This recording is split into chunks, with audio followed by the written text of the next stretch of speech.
Здраво на сите, јас сум Мија. Најпрво како дел од организацијата на светова сакам да изразам огромна благодарност за волкавата заинтересираност за настанов и дефинитивно ова е огромна мотивација за да го повториме ова наредна година, можда и 2 пати во година, во поголем број. Темата на мојата денешна презентација е пристапност и конзистентност на продукти преку внимателно изградени дизајн системи. И при тоа ќе биде реален пример за како во компанијата JW Player направивме целосна реконструкција на постоечкиот дизајн систем, почнувајќи од почеток, од сите основи па се до дизајн варијабли. Односно, во последниве 2 години имав прилика да работам на 2 дизајн системи. Во InPlayer започнавме со креирање на дизајн систем од почеток, потоа по аквизицијата на InPlayer од страна на компанијата JW Player, кога го видов продуктот на InPlayer, ни рекоа го сакаме ова истово кај нас и така направивме реконструкција на нивниот дизајн систем, што беше доста поголем предизвик, бидејќи е многу полесно да се почне од почеток, наспроти тоа да се прават промени на нешто што веќе постои и при тоа не се скрши целосното корисничко искуство. Денеска на кратко ќе зборувам прво што е дизајн систем, малку презентацијата ќе биде понапредна, така што нема да зборувам за дефиниции, толку многу, туку повеќе ќе бидат совети за како може да изградите дизајн систем.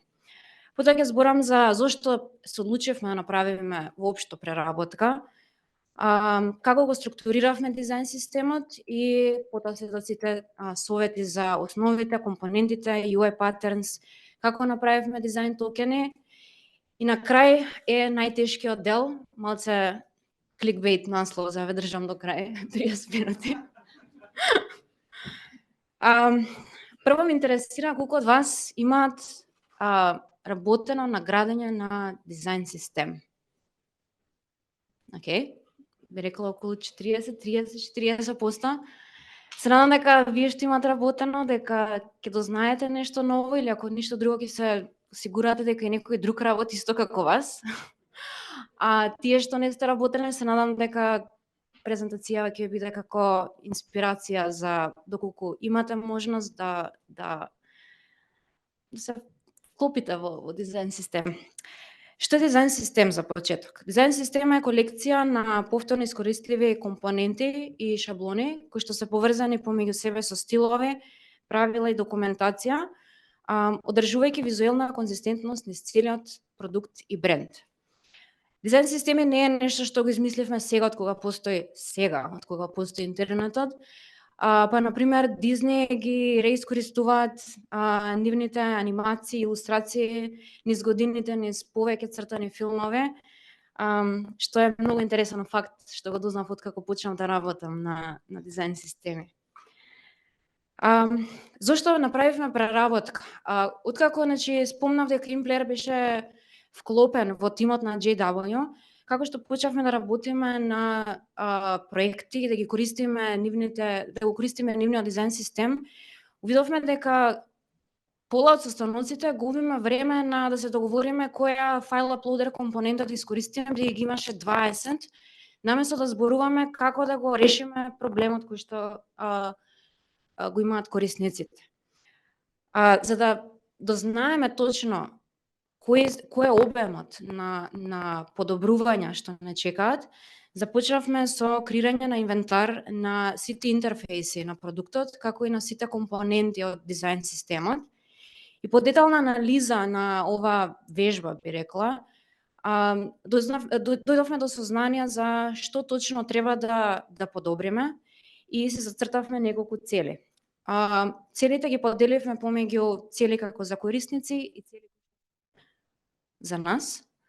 Океј, работи микрофонот. За корисниците сакавме да постигнеме зголемување на конзистентност, препознатливост и предвидливост на продуктот, потоа подобрување на пристапноста, при тоа да воведеме што е можно помалку визуелни промени за корисниците, односно да не дојдат на еден ден на продуктот и да се речат што е ова, вчера не изгледаше вака.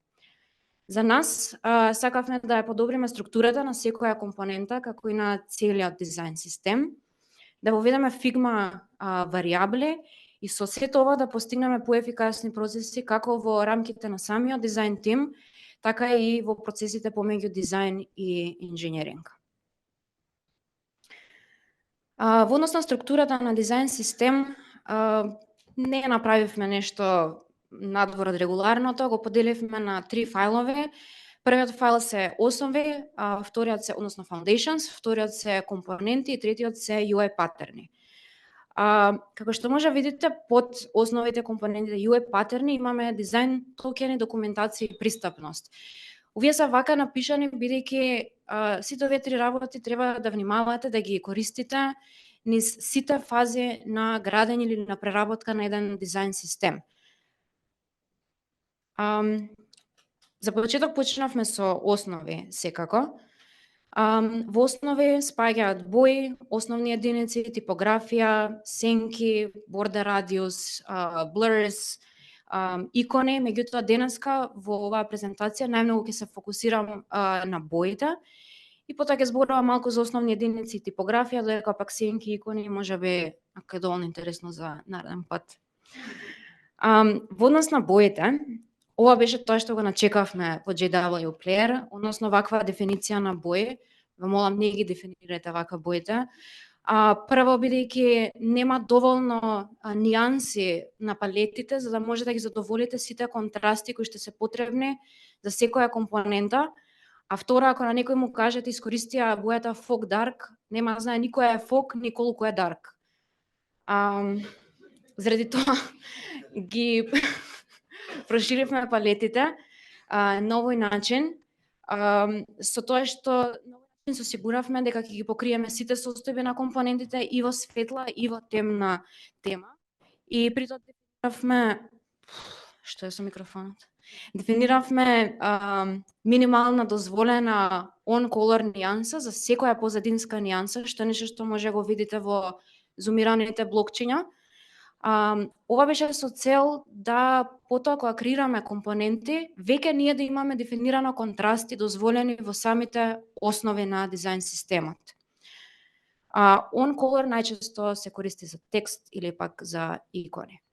Исто така сакам да напоменам дека сите овие нијанси најверојатно нема да ги искористите, меѓутоа е добро да направите ваква прогресија на нијанси од секоја палета со цел да подоцна, значи, да можете да ги постигнете контрастите. Дополнително не креирајте бои, палети кои што нема да ви требаат, нема зошто, значи одете со минимум и при тоа да можете да правите скалабилност во иднина. Бидејќи компонентите веќе поддржува светла и темна боја, решивме да продолжиме со поддршката на истата, што беше особен предизвик. Сите сакаат да користат dark mode, ама мислам дека само дизајнерите знаат колку е тешко да се дизајнира во dark mode, бидејќи контрастите се навистина проблематични наспроти светлата тема. Па така, за секоја нијанса на сивата боја, неутрална боја, која што ја користевме за различни елевации на нивоа на позадини на продуктот, ја тестиравме секоја палета, односно најкористените нијанси од секоја палета, да се осигураме дека секој линк, секоја копче на позадините ќе биде со задоволителен контраст. Во однос на основните единици, основни единици прво, значи дефинирањето на основна единица во просторниот систем ни овозможува креирање на скала на поддржани големини растојани, односно sizes and spaces, и ни овозможува конзистентност и нешто што се вика ритмичност на продуктот. Ритмичност на продуктот можеби не е нешто што корисникот веднаш ќе го забележи и ќе види дека се е на инкременти од 8 пиксели, меѓутоа ако не, најверојатно ќе примети дека нешто не е како што треба, ама нема да знае што е. Што е повторно проблем. Ние во дизајн системот одлучивме да користиме 8-point линеарна скала на елементи, со мал исклучок за 2-point и 4-point, како получекор за големини растојанија на помали елементи. Тука како совет е дека не се препорачува бирање на непарни броеви како основна единица, бидејќи го тежнува потоа центрирањето на елементи и ќе резултира во замаглени пиксели. Во однос на типографија, претходниот тим веќе имаше користено Open Sans како фонд. Мене ако ме прашувате, го сменила во Inter, ама не е моја одлука. Главната промена што тука ја направивме е во висината на линијата на сите стилови. Претходно стиловите беа, не знам, line height 19, 21, што директно ги ја афектираше таа ритмичност за која што зборав до сега. И направивме line heights кои што се делеви со 4 и со тоа се осигуравме дека секој текст кога се користи само како текст или пак е вметнат во некоја компонента, дека и самата компонента совршено ќе легне, да речам, на просторниот систем. Потоа почнавме да работиме на компоненти и веројатно во идеално сценарио би рекла прво работевме на основи, после тоа на компоненти, меѓутоа не е баш така, туку кога почнавме на компоненти да работиме, свативме дека уште милион пати треба да се вратиме на основите и да ги доцуцкаме помалце. Во однос на компонентите нема да споделувам како креиравме компоненти, туку само неколку практични совети за што не беше корисно на нас. Прво е користење на бейс компоненти кои што се составни делови на една главна компонента, кои потоа се вгнездуваат во неа со цел да се намали бројот на места на кои што треба да се направи промена, а промена дефинитивно ќе треба кога тогаш да направите, дека нешто ќе ви текне. Така што на видео може да видите дека само на едно место сменив бојата во една глупава плава и се смени во сите варијанти на главната компонента. Наредно е користење на Boolean properties, мислам дека ова веќе е као no-brainer. Boolean properties го намалуваат бројот на потребни варијанти на компоненти. Fun fact, во InPlayer, пред да постојат Boolean properties, за input компонентата имавме 390 варијанти, од кога Figma воведува Boolean properties, од 390 се спуштивме на 39. Ова е ненормално подобрување и многу ни го скрати времето на дизајнирање.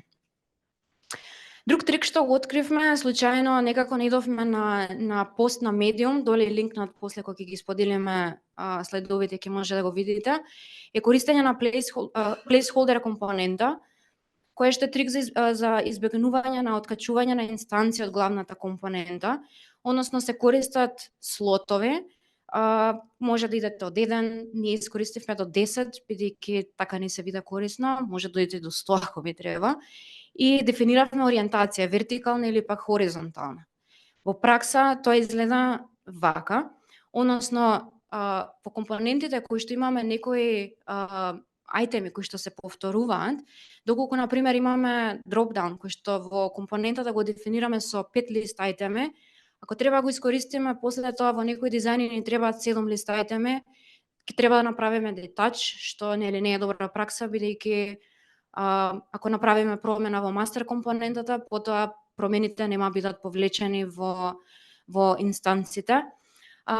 И на овој начин со placeholder компонентата само ја вметнуваме, да речеме, во дропдаун или пак во табови е корисно, или пак можеби во табели, за да контролираме колку ајтеми ни требаат и потоа само кажуваме placeholder компонентата сега заменија со, на пример, лист ајтеми. На овој начин добиваме целосно конфигурабилна компонента без потреба од детач.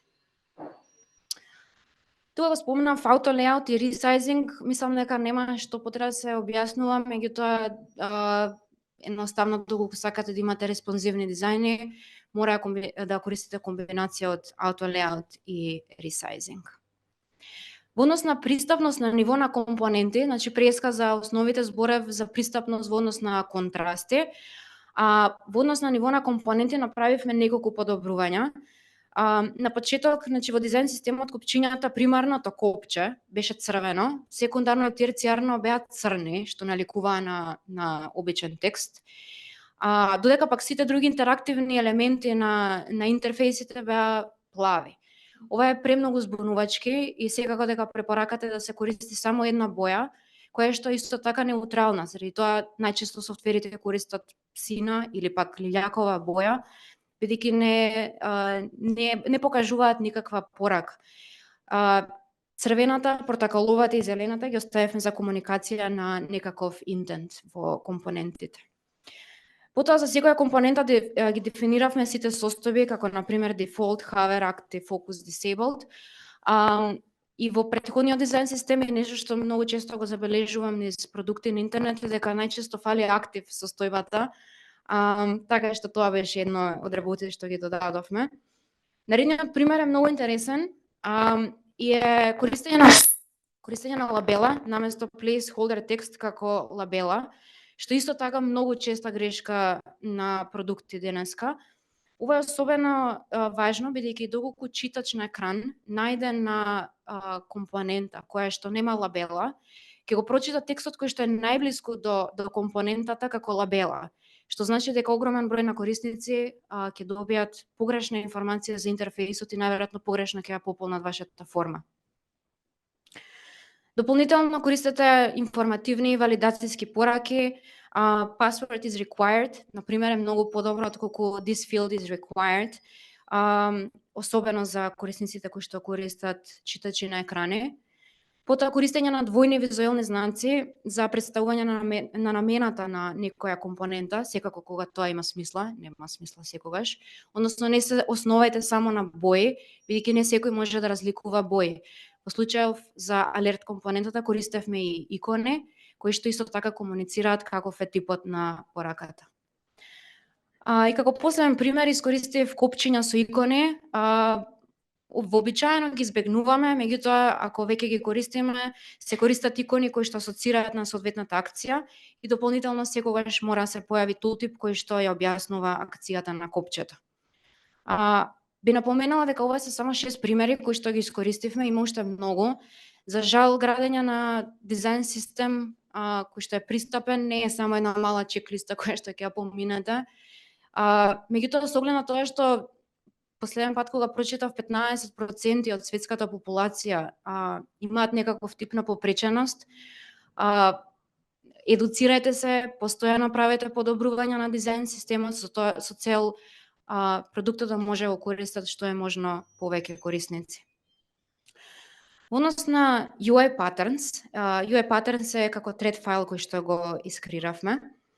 Во UI patterns ги чуваме компонентите кои што се групи од други компоненти, па така во случајов ова е пример за page header и тој се состои од неколку копчиња, од button group, исто така што не е како компонента, потоа од табови. Дополнително во UI patterns користиме и компоненти кои што веќе имаат некаква содржина. Например, unsafe changes е модел кој што сите дизајнери во тимот кога тогаш ќе им притреба, а најверојатно многу често, и наместо да ризикуваме секој од нас да напише наш текст во unsafe changes моделот, го дефиниравме како UI pattern и веќе никој не треба да се замара кој беше точно текстот во unsafe changes. Истова го правиме за page header, бидејќи сите page header се повторуваат низ целиот продукт, не е дека продуктот има 1000 page header и не знам зашто друго. Отприлика тоа е тоа, модели page header. Дизајн токени. Новата интересна тема. Дизајн токени се начин за централизирано и конзистентно дефинирање на сите стилови низ дизајн системот. Како се креираат дизајн токени? Прво започнуваме со некаква хексадецимална вредност на бојата што сме избрале. И мислам дека денеска веќе сите знаеме дека не сме да се хардкодираат бои со вредности, ниту пак во Figma да ги користиме како хекс. Потоа, на вредноста се закачува нешто што се вика base токен и во случајов оваа нијанса од наплава решаваме да ја крстиме Blue 500. Тука може да застанеме со токени, меѓутоа не е препорачливо бидејќи тоа што ќе ни се случи е неконзистентност на стилови. Односно, на лево имаме input компонента, а на десно е text area компонента, кои што навидом изгледаат исти, освен ако немате многу добро око за да гледате грешки. Меѓутоа, ако направиме подетална анализа, ќе видиме дека се користат тотално различни стилови. лево е грей 700 за лабелата, десно е грей 600. Различно е растојанието помеѓу лабелата и компонентата. И поради ова се препорачува користење на системски семантички токени, што значи дека на бојата и давате некакво значење, како ќе се користи таа во системот. Например, Blue 500 може да се користи како примарна боја како позадина или пак како боја за текст или икони. Доколку решите да застанете тука во однос на токени, ќе добиете доста конзистентен систем и нема веќе никогаш да се замарате дали бордер кога треба да цртате на некоја компонента што е од групата на форм компоненти ќе биде грей 300, грей 400, грей 500. Едноставно го зимате токенот кој што е форм, бордер дефолт на пример, ако така сте го користиле, и тоа е тоа. На овој начин сите дизајнери ќе ги користат истите токени и ќе ги избегнете проблемите што се јавуваат на овој слайд.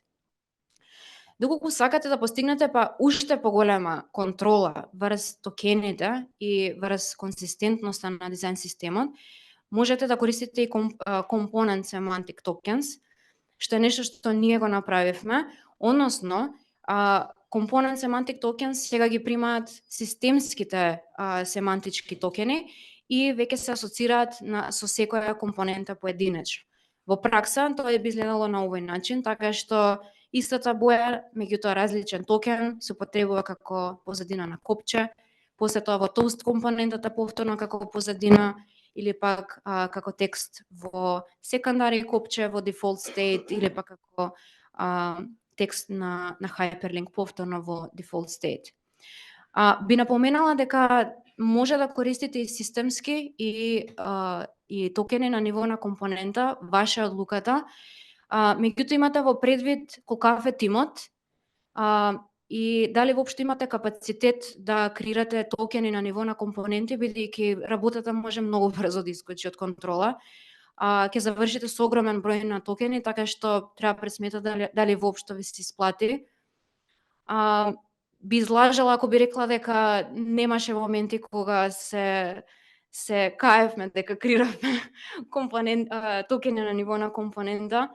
Меѓутоа надевам дека ќе биде корисно на долгорочен план. Вака изгледаат нашите токени во пракса. Значи, прво во фајлот за основи креиравме base токени, односно, например, за Blue од 50 до 900, тие base токени примаат директни хекс вредности, додека пак системските токени, тие исто така ни се во фајлот за основи, и таму веќе дефиниравме light mode и dark mode, па така за секој токен имаме различна вредност, односно base токен во light mode и во dark mode. Потоа, ова е пример за варијабли на ниво на компонента. Овие варијабли се складирани во фајлот кој што ги содржи компонентите и при тоа во нив се линкуваат директно системските варијабли. Тоа што може да дефинираме light mode и dark mode многу ни олеснува работата на нас дизајнерите, бидејќи веќе не мора да дизајнираме посебно за light mode и за dark mode, туку варијаблите работат работата за нас, само кажуваме дека фреймот или секцијата во позадина е од таа и таа тема и со едноставно влечење на дизајните се префрлаат во dark mode. Истото може да го постигнете и со респонзивни дизајни, доколку за модови креирате, например, во однос на основните единици, креирате варијабли за веб, за таблет, за телефон, истото ќе го постигнете со влечење на вашите дизајни и ќе се преформатираат за соодветниот уред, односно резолуција. На овој слайд може да видите како уште еднаш како го организиравме дизајн системот и како правиме експорт на варијаблите. Имаме 3 фајла, во Foundations ги чуваме base токените и системските токени. Потоа во компонентите ги чуваме сите компоненти и токените на ниво на компоненти. И на крај во патерни, компонентите кои што се користат веќе во патерните си ги влечат варијаблите што се во себе, додека пак за самите UI патерни ги користиме системските токени. Од сите 3 фајла, токените се фетчуваат, се пресираат во JSON файл, што е плагин кој што го изгради нашиот Core Experience тим и потоа се префрлаат во CSS варијабли и одат директно во код. Ако имате повеќе прашања на оваа тема, со Сандра. Најтешкиот дел. Се тоа што го споменав, без разлика дали имате искуство или пак воопшто немате искуство во дизајн системи, би рекла дека се тоа што го кажав може да го научите со малку трпение, со експериментирање, со многу читање на интернет. Меѓутоа, најтешкиот дел е како да убедите менеджмент или инженерските тимови дека треба да направите или да подобрите дизајн систем, со оглед на тоа што е ефорт кој што одзема значително време и ресурси, меѓутоа доколку точно разберете вие зошто сакате да направите дизајн систем или пак да го подобрите, можете да објасните дека на долгорочен план премногу се исплати, бидејќи ги прави процесите многу поефикасни на дизајн тимот и на handoff до инженеринг. И на тој начин ќе може да се фокусираме на решавање на проблемите, наместо, како што спомнав, да се договараме дали копчето е плаво или црвено, или полево, или подесно. Тоа е тоа. Ако имате некакви прашања, можеме заутре да зборам на темава, така што најдете ме после. Фала многу.